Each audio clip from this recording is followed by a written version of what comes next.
Phone तो नहीं आते, हमारा नंबर किसी के पास नहीं है, हमारा नंबर एटीएस के पास है, मतलब हमारे पास है। और घर परिवार वाले जैसे ज़रूरत पड़ती है किसी के पास नहीं है। बाकी सोशल मीडिया के ज़रिए धमकियाँ आती हैं, कमेंट के ज़रिए धमकियाँ आती हैं। हैदर वीडियो बना के धमकियाँ देता है कि तू जाके बैठ गई तो हम भी मर्द हैं, हम भी गैरतमंद मर्द हैं, तुझे घुस के मारेंगे, इस तरह की। कभी कोई कहता है सीमा मर चुकी है, कोई कहता है सचिन मर गया।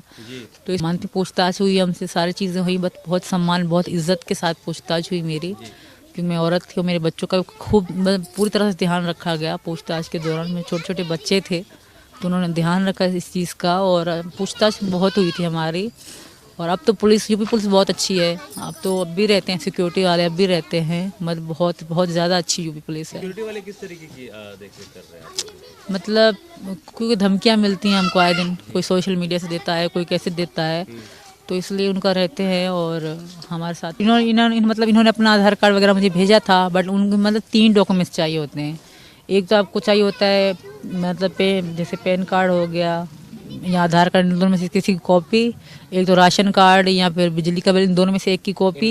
हाँ, इंडिया का। अगर पाकिस्तान से आप आ रहे हो यहाँ, मुझे बुला रहे हैं, जैसे ही मुझे बुला रहे थे।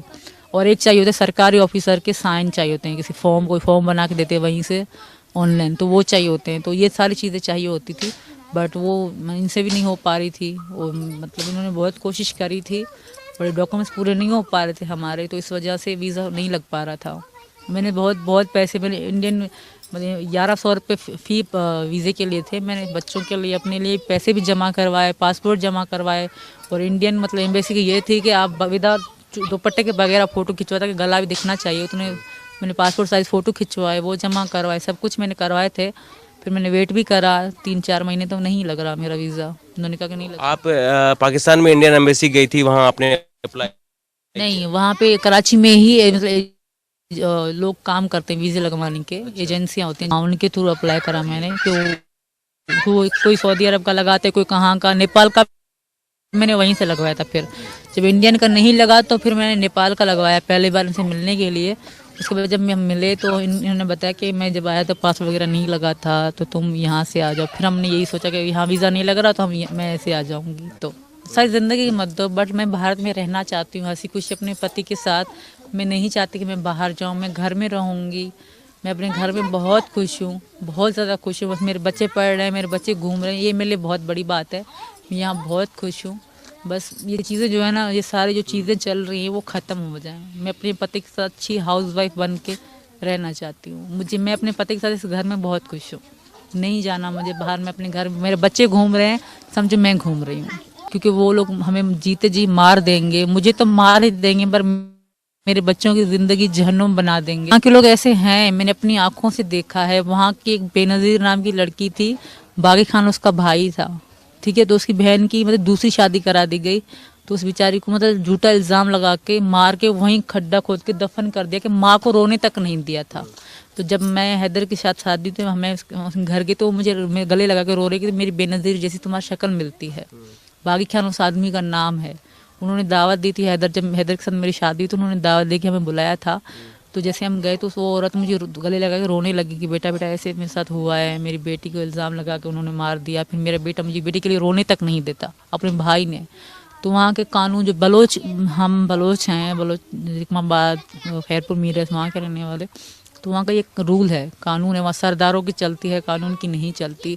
वो उल्लू बेवकूफ़ बना के मुझे बुलाना चाहता है हैदर, झूठी झूठी बातें करके। हैदर को पता है मेरे बच्चे मेरी ज़िंदगी है, मैं अपने बच्चों को कभी भी नहीं छोड़ सकती। तो वही मतलब एक तरह से चाल चल रहा है बच्चे बुलाने की, तो ऐसा कभी भी नहीं होगा। मेरे बेटियाँ मेरी हैं, मेरी बेटियाँ बहुत प्यारी हैं, मेरी बेटियाँ खुली हवा में यहाँ इतनी खुशी से जी रही हैं, वहाँ ये घुट घुट के मर जाएंगे। बहुत ही अच्छे हैं, और ये बात मैं वहीं पाकिस्तान में भी इनको कहती थी, यार तुम्हारे लीडर बहुत अच्छे हैं, काश ये पाकिस्तान में मोदी जी और योगी जी जैसे होते तो पाकिस्तान यूँ कंगला ना हो जाता, यूँ बर्बाद ना हो जाता। क्योंकि वहाँ के जो देश के रखवाले हैं वही देश को लूट के खा गए। उनको स्टार मानते हैं, वो दिल में इनको स्टार ही मानते हैं। कहते हैं काश हमारे मतलब पाकिस्तान में कहते हैं काश पाकिस्तान में मोदी जी होते या योगी जी होते तो यूँ पाकिस्तान बर्बाद ना होता। और उन पाकिस्तान को वहाँ के जो प्राइम मिनिस्टर हैं उन्होंने ही कंगला कर दिया। ये सब आम जनता भी मानती है। बेचारे आम जनता पिस गई टैक्स भर भर के, वहाँ आटा चीनी घी, मतलब गरीब बंदा तो खरीद ही नहीं सकता।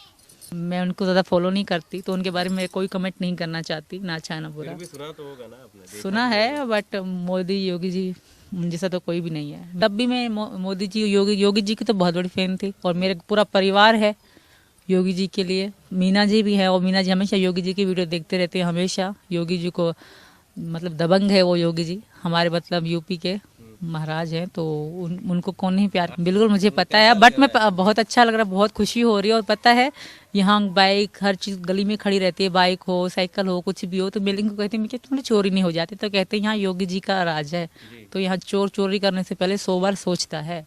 तो ये चीज़ बहुत अच्छी लगती है। भाई डॉक्टर ए.पी. सिंह बैठे हुए हैं, मेरे भाई भी हैं, हमारे वकील भी हैं, तो वो सारी चीज़ें देख रहे हैं। बाकी रही बात जो गुलाम हैदर कह रहा है वापस भेजो, क्यों मारने के लिए वापस बुलाना चाह रहे हैं मुझे, और कोई भी कानून मुझे मेरे बच्चों की जान खतरे में नहीं डालेगा, मुझे पता है। और मैंने अपनी आंखों से देखा है वहाँ के जो बुरे हालात हैं, मैंने अपनी आंखों से देखे हैं। मैं तो यही शुरू से लेके यही मेरी इच्छा है, रिक्वेस्ट है भारत के लोगों से, भारत के कानून से, कि बस मुझे जेल में रखना है, रख दो, बस पाकिस्तान वापस भेजने की बात ना है। मैं नहीं जाना चाहती, यहाँ की जेल अच्छी है पाकिस्तान से जी। उसको कुछ बिगाड़ा नहीं था, वो कोई पुलिस मतलब कानून की कोई ऐसी चीज़ नहीं थी। हर मतलब वो हैदर के पक्ष में हमेशा बोलती है, मैं नहीं जानती क्यों बोलती है, बट मैंने अपनी ज़िंदगी का फैसला लिया। सचिन जी ने हमें ज़िंदगी दी है, हम अकेले थे, तो वो बगैर जाने बगैर कुछ समझे वो उल्टा सीधा बोलने लगी, तो उनकी वो सोच है। मुझे नहीं लगता कोई किसी को गाली दे के अच्छा बन सकता है, बट वो अच्छा बनने के लिए वायरल हो गई। बट ये गाली देके कोई भी मतलब इंसान अच्छा नहीं बन सकता, और कब तक चलेगा। जब मैं आई पाकिस्तान से, हम यहाँ नेपाल से जब इंडिया आई थी, तो हम अच्छे से रह रहे थे, बहुत अच्छे से रह रहे थे हम लोग। मानती थी ज़्यादा पैसा नहीं था हम पे, बट हम बहुत खुशी से बहुत अच्छे से रह रहे थे। फिर अचानक से हम दोनों ने प्लान किया था, पापा ने, कि हम जाएंगे, यहाँ कोर्ट है एक बुलंदशहर में, तो हमने कहा हम वकील करेंगे ताकि मैं लीगली रह सकूँ। मैं अपनी जो मेरे पास कागज़ सारे कुछ लीगल थे, वो सारे हम दोनों लेकर गए थे। तो उन्होंने फिर पुलिस में इन्फॉर्म कर दी, हमें तो कहते हैं हाँ हम तुम्हारा सपोर्ट करेंगे, कल आओ जो तुम्हारे कोर्ट मैरिज कराते हैं दोबारा से। तो उन्होंने हमें यही कहा था। फिर हमने ठीक है, हम जैसे घर पे आए पता पड़े कि हाँ, तो उन्होंने पुलिस में इन्फॉर्म कर दिया पुलिस ढूंढ रही है। तो फिर हमें बुलंदशहर से पुलिस वालों ने पकड़ा, तो उसके हम क्योंकि डर गए थे कि मुझे वापस ना भेज दें।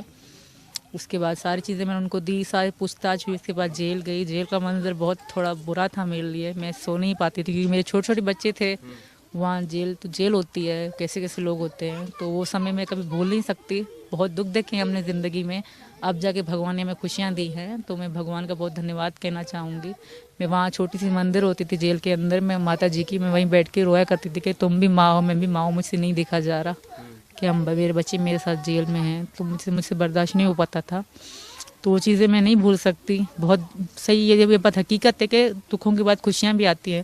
फ़ोन तो नहीं आते, हमारा नंबर किसी के पास नहीं है, हमारा नंबर ATS के पास है, मतलब हमारे पास है। और घर परिवार वाले जैसे ज़रूरत पड़ती है किसी के पास नहीं है। बाकी सोशल मीडिया के ज़रिए धमकियाँ आती हैं, कमेंट के ज़रिए धमकियाँ आती हैं। हैदर वीडियो बना के धमकियाँ देता है कि तू जाके बैठ गई तो हम भी मर्द हैं, हम भी गैरतमंद मर्द हैं, तुझे घुस के मारेंगे, इस तरह की। कभी कोई कहता है सीमा मर चुकी है, कोई कहता है सचिन मर गया। तो इस मानती पूछताछ हुई हमसे, सारी चीज़ें हुई, बहुत सम्मान बहुत इज्जत के साथ पूछताछ हुई मेरी, क्योंकि मैं औरत थी और मेरे बच्चों का खूब पूरी तरह से ध्यान रखा गया पूछताछ के दौरान। मेरे छोटे छोटे बच्चे थे, तो उन्होंने ध्यान रखा इस चीज़ का, और पूछताछ बहुत हुई थी हमारी।